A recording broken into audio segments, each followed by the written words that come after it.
La saison 3 d'Emily in Paris, la série phénomène de Netflix, a débarqué sur la plateforme de streaming le 21 décembre dernier. Une semaine plus tard, un candidat de Top Chef révèle avoir ajouté son grain de sel aux nouvelles aventures de Lily Collins dans la capitale.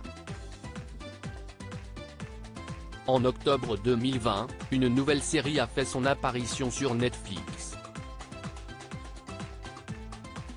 Emily in Paris fait rêver les touristes du monde en entier, alors que les Français s'amusent, et s'agacent parfois, des clichés concernant les Parisiens qui sont représentés dans cette fiction créée par Darren Star, Sex and the City. Dans les colonnes du Parisien, les habitants du 5e arrondissement de la capitale se plaignent. Des centaines de personnes s'arrêtent chaque fois devant leur porte pour prendre des photos des lieux qui servent au tournage, et surtout la place de l'Estrapade qui vit au rythme de la comédie romantique depuis plusieurs années. Il s'agit de l'endroit où Gabriel, Lucas Bravo, le cuisinier qui fait battre le cœur de l'américaine expatriée, possède son restaurant.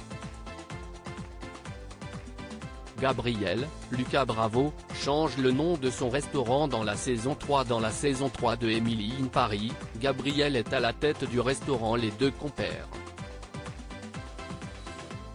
Mais très ambitieux, puisqu'il souhaite décrocher une étoile guide Michelin, il va rebaptiser son établissement sous le nom de l'Esprit de Gigi. Au menu, un restaurant haut de gamme, dont les plats sont inspirés par la cuisine de sa grand-mère normande. Ainsi, le jeune Français qui ne laisse pas Emily Cooper indifférente va modifier toute sa carte. Tarte aux fleurs et mousse pont l'évêque à la crème d'Isigny, crémeux pain d'épices, ganache camembert, opaline brûlée au pommeau ou encore une pomme d'amour confite au poivre, compote au miel et pollen.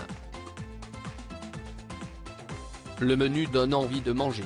Un ancien candidat de Top Chef à l'origine de ce menu exceptionnel est bien l'homme qui se cache en réalité derrière ce menu qui donne l'eau à la bouche, et Thibaut Spayouak, un ancien candidat de Top Chef.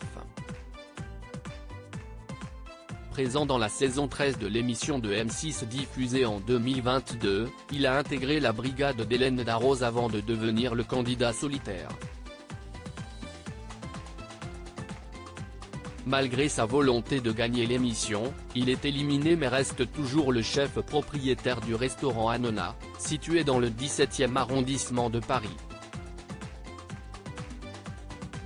Toutefois, si vous espériez déguster ces plats, s'y est raté puisqu'ils ne sont pas, pour le moment, présents sur la carte.